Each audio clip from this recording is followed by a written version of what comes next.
Bon dimanche à chacun et à chacune de vous. Ici Paul-André Durocher, archevêque de Gatineau et administrateur apostolique de Mont-Laurier, en ce 26 avril, troisième dimanche de Pâques déjà, pour scruter un peu les Écritures. Quoiqu'aujourd'hui, je vais seulement m'arrêter à un des textes, parce que deux des textes de ce dimanche, nous les avons déjà vus. Vous qui me suivez de toute façon dans les commentaires quotidiens, on les a déjà vus durant la première semaine de Pâques. Nous les reprenons le dimanche parce qu'ils sont des textes importants pour que toute la communauté chrétienne rassemblée le dimanche puisse y avoir accès. Mais la première lecture, qui est les Actes des Apôtres au chapitre 2, du verset 22 à 33, ça c'est le discours, la deuxième partie du discours que Pierre donne le jour de la Pentecôte. Et ça, j'en ai parlé le 13 avril. Donc, si vous cherchez dans mes vidéos, la vidéo du 13 avril, et vous allez à 2 minutes 25 secondes, vous allez être capable de trouver ma réflexion sur ce texte-là. L'évangile du jour, c'est l'évangile des disciples d'Emmaüs dans l'évangile de Luc.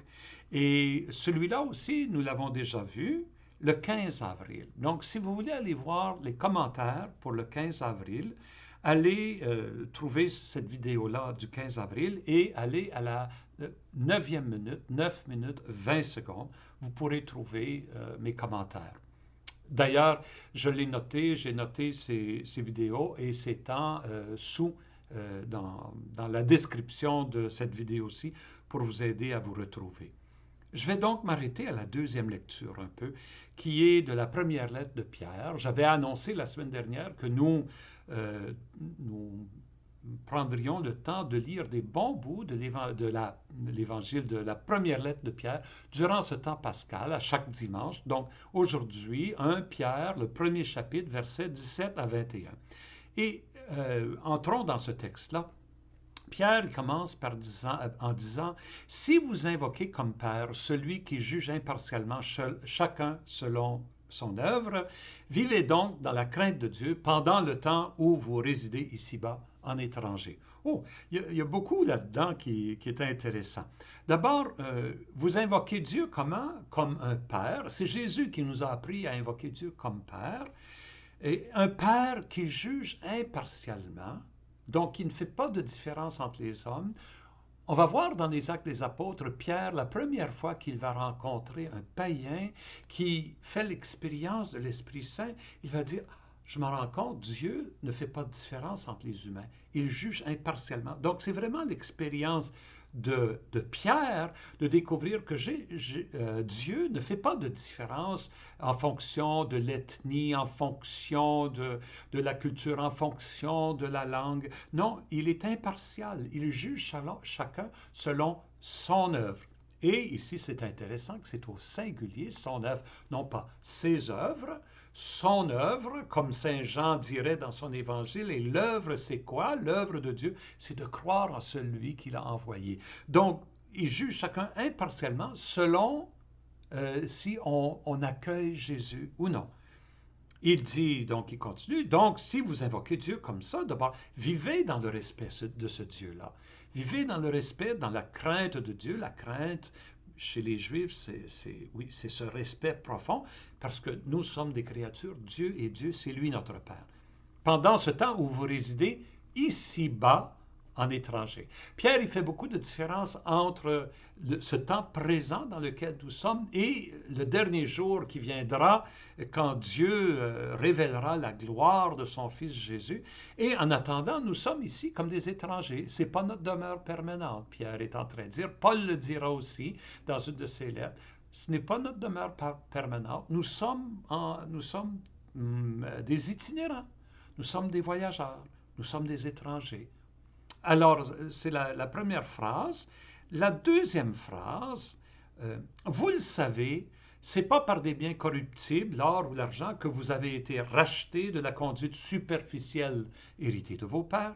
C'est par un sang précieux, celui d'un agneau sans défaut et sans tache, le Christ. Donc le cœur ici, c'est comment avons-nous été rachetés? Et ce mot-là, racheter, qu'est-ce que ça veut dire, racheter?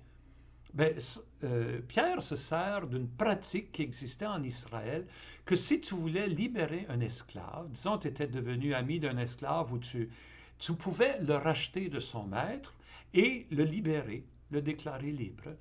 Donc, ce que Pierre, il se sert de cet exemple-là, de cette image-là, pour dire, dans un sens, nous étions esclaves d'une conduite superficielle héritée par nos pères. Nous, on ne savait pas mieux. On vivait comme nos ancêtres qui ne connaissaient pas Jésus, qui ne connaissaient pas l'amour de Dieu comme Jésus nous l'a révélé. Alors nous sommes, et il dit, cette façon-là de vivre, c'est une conduite superficielle. Jésus vient nous libérer de ça. Mais à quel prix? À quel prix? Il dit, il a fallu qu'il connaisse l'échec de sa mission, la souffrance et la mort sur la croix, pour nous manifester jusqu'où va l'amour de Dieu pour nous. C'est un enseignement extraordinaire. Donc il dit, c'est le sang de Jésus, le sang comme celui d'un agneau sans défaut et sans tâche. Sans tâche. Ça fait l'écho du repas pascal, le repas de Pâques des Juifs. Il fallait sacrifier un agneau et ça devait être, selon le livre de l'Exode, un agneau sans défaut et sans tâche. Donc Jésus est celui sans défaut et sans tâche, ça veut dire il est l'homme juste, il est le saint, c'est lui qui a fait la volonté de Dieu parfaitement, il est vraiment celui qui est sans défaut et sans tâche, et c'est lui qui est allé jusqu'au bout, c'est lui qui est notre Pâque. Il remplace l'agneau pascal. Nous avons une nouvelle Pâque, Saint Paul va se servir de ce langage-là, ce qui est le Christ. Et enfin, non, la troisième phrase, donc, dès avant la fondation du monde, Dieu l'avait désigné d'avance, il l'a manifesté à la fin des temps à cause de nous. Donc, cette venue de Jésus parmi nous, c'est un désir de Dieu depuis le début. Dieu avait toujours planifié envoyer son Fils parmi nous et il a été manifesté dans ces temps, qui sont les derniers, il dit les derniers parce que pour les premiers chrétiens, les derniers temps commenceraient avec la résurrection des morts. Ben, Jésus est ressuscité, donc ce sont les derniers temps, ce sont les temps ultimes, des temps nouveaux. Il y a avant Jésus et il y a après Jésus. Et nous sommes dans ces derniers temps. Et il dit à nous qui sommes dans les derniers temps, le Christ a été manifesté. C'est pour nous, c'est à cause de vous, Pierre. Il dit, à cause de vous, par amour pour vous. Et ce vous-là, ça nous inclut, nous qui écoutons. Et voici la dernière phrase. Et c'est bien par ce Jésus-là que vous croyez en Dieu. Drôle de phrase. Est-ce que les Juifs ne croyaient pas en Dieu avant? Mais oui, ils croyaient en Dieu. Mais leur vision de Dieu a été transformée. En rencontrant le Christ ressuscité, leur compréhension de Dieu est nouveau, parce que c'est un Dieu qui a ressuscité Jésus d'entre les morts, un Dieu qui lui a donné la gloire. Voilà le Dieu dans lequel vous croyez. Et ce Dieu-là, si vous y croyez, alors vous avez une confiance extraordinaire, une espérance sans borne. Ainsi, vous mettez votre confiance, votre foi et votre espérance en Dieu. Et comme je le disais la semaine dernière, la lettre de Pierre est écrite à une communauté qui vit des épreuves. Ben, ce message-là, il va pour nous qui vivons l'épreuve de cette pandémie. Et au cœur de cette épreuve-là, nous croyons en un Dieu qui a tiré son Fils de l'échec et de la mort pour lui donner une vie extraordinaire, l'exalter, le glorifier. Et à cause de ça, nous aussi, nous pouvons croire que nous sommes faits pour cette vie-là, pour l'exaltation, pour la glorification. Et ça nous permet d'avoir confiance à Dieu dans le milieu de ce que nous vivons et aussi d'espérer. J'aimerais faire un lien donc entre la première lecture, cette deuxième et l'Évangile, parce que les trois ont ceci en commun, ils parlent tous du sens de la mort de Jésus. On vient de l'entendre chez Pierre que la mort de Jésus nous libère. C'est un rachat. Nous sommes rachetés de l'esclavage d'une vie superficielle pour vivre une vie nouvelle. C'est merveilleux.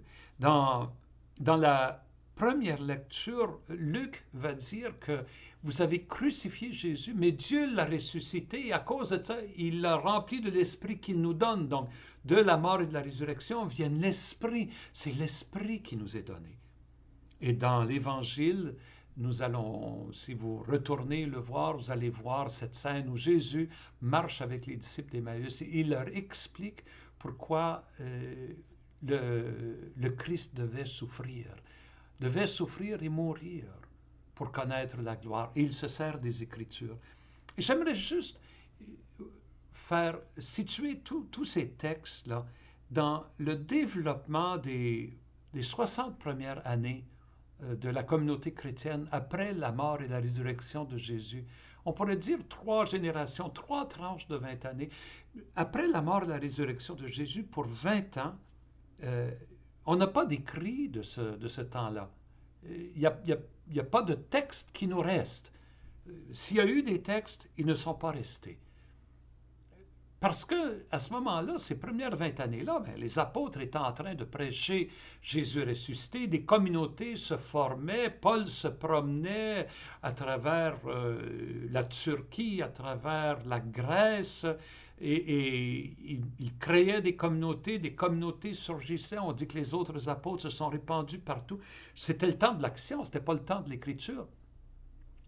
Et après quelque temps, ces communautés-là étant établies, et puis les apôtres se déménageant d'une place à l'autre, bien là, ils se sont mis à écrire des lettres d'une communauté à l'autre pour encourager les diverses communautés, comme Pierre écrit à cette communauté pour les encourager dans leur épreuve, pour réfléchir sur le sens de la mort et de la résurrection de Jésus. Donc, pendant une vingtaine d'années, des années 50 à 70, là, ces textes-là, ces lettres nous sont restés.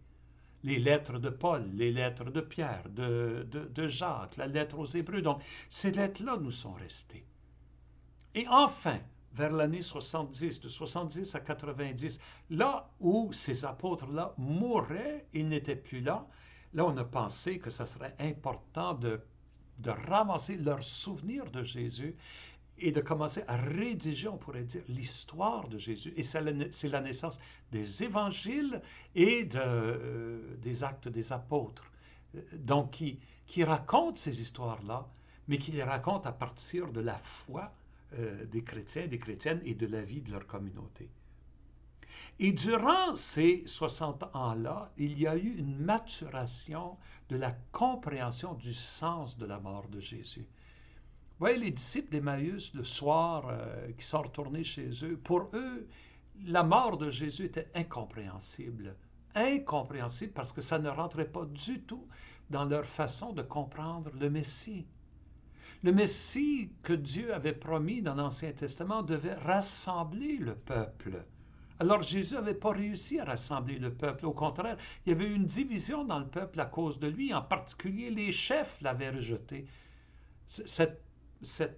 On pourrait dire, cette mission du Messie de rassembler, elle s'était soldée par un échec. Et non seulement ça, il devait libérer le peuple de tout esclavage, de toute oppression. Et il n'avait pas réussi à faire ça. Et même, c'était clair que Jésus refusait d'entrer dans ce jeu-là.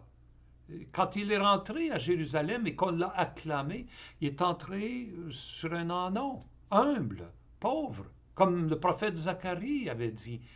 Est-ce qu'on l'a vu à ce moment-là? Est-ce qu'on a saisi que Jésus n'avait pas du tout l'intention d'entrer dans ce jeu politique, mais on a été déçus qu'il n'ait pas fait. Et le fait que les Romains, cette puissance d'oppression, le tue, ben là, c'était le signe qu'il n'était pas le Messie. Il ne pouvait pas être le Messie. Et c'est pour ça que les apôtres se sont éloignés, que les disciples d'Emmaüs retournent chez eux, tout éploré. Mais lorsqu'ils font l'expérience du Christ ressuscité, ben là, ils se disent, mais oui, de fait, il est le Messie. Mais s'il est le Messie, et que sa mission a fini en queue de poisson, en échec et en mort, est-ce qu'on a mal compris qui serait le Messie? Et là, ils sont retournés relire les Écritures. Et ils ont vu des passages de l'Écriture qu'on n'avait jamais associés au Messie avant. En particulier des textes de Zacharie, du prophète Zacharie, où Zacharie parlait du Messie comme un qui serait transpercé, comme un qui serait humble, comme un qui serait rejeté, et les grands textes de Isaïe sur le serviteur souffrant. Et de fait, dans le texte du serviteur souffrant, vous voyez le quatrième chant du serviteur souffrant qu'on a lu le vendredi saint, dans la liturgie du vendredi saint. C'est écrit, il est allé vers sa mort comme un agneau mené à l'abattoir, muet comme un agneau mené à l'abattoir. Et le mot agneau là, est un mot très technique, et c'est ce mot-là dont Pierre se sert dans la deuxième lecture pour parler du Christ. Il dit le sang d'un agneau sans défaut et sans tache. Ceux qui le lisaient ne pouvaient pas faire autrement que de penser à l'agneau du serviteur souffrant. Et c'est comme ça que tranquillement, dans la communauté chrétienne, parce que le chant du serviteur souffrant dit oui, on croyait qu'il était rejeté de Dieu, mais c'était nos péchés qu'il portait. C'était à cause de nous qu'il était rejeté et qu'il mourait et qu'il souffrait à cause de nous. Et ça a été, on pourrait dire, la première étape pour les chrétiens dans une découverte d'un sens à la mort de Jésus. Et Paul, dans la première lettre aux Corinthiens, un des premiers textes que nous avons là, du Nouveau Testament, il écrit « Je vous dis ce que j'ai reçu, ce qu'on m'a transmis. » Je vous transmets ce qu'on m'a transmis. Donc, Paul l'a reçu durant les années 30 à 50. Là. Paul a reçu ça des autres apôtres et il dit, Jésus est mort, je l'ai écrit ici, le Christ est mort pour nos péchés selon les Écritures. C'est une profession de foi. Et le troisième jour, il est ressuscité selon les Écritures. Vous voyez, c'est l'aboutissement d'une recherche dans les Écritures pour comprendre le sens de la mort de Jésus, qu'il est mort pour nos péchés. Et là, la question demeure, mais comment est-ce que sa mort nous libère de nos péchés? Ah, là, ça c'est une bonne question. Et Paul va y répondre d'une façon, Luc va y répondre d'une façon, Jean va y répondre d'une façon. Et je pense qu'aujourd'hui, nous avons nous-mêmes la tâche d'être capable d'articuler quelle différence la mort et la résurrection de Jésus ont pour nous aujourd'hui. Nous pouvons prendre le langage de Jean, de Luc, de Pierre, de Paul, mais c'est un langage qui a été taillé selon les connaissances et la culture et la religion des gens de leur époque. Nous sommes dans une nouvelle époque. Quel langage va parler aux gens d'aujourd'hui? Il me semble qu'une façon de commencer à saisir ça, c'est de se poser la question, mais quelle différence la mort et la résurrection de Jésus font dans ma vie? Ou si je peux le poser d'une autre façon, si je n'étais pas chrétien, quelle différence ça ferait? C'est une question profonde et peut-être pas si évidente que ça. Je sais que pour moi, je travaille à cette question-là depuis longtemps. Je vous invite à en faire une question pour votre méditation, votre prière et votre réflexion durant ce temps pascal.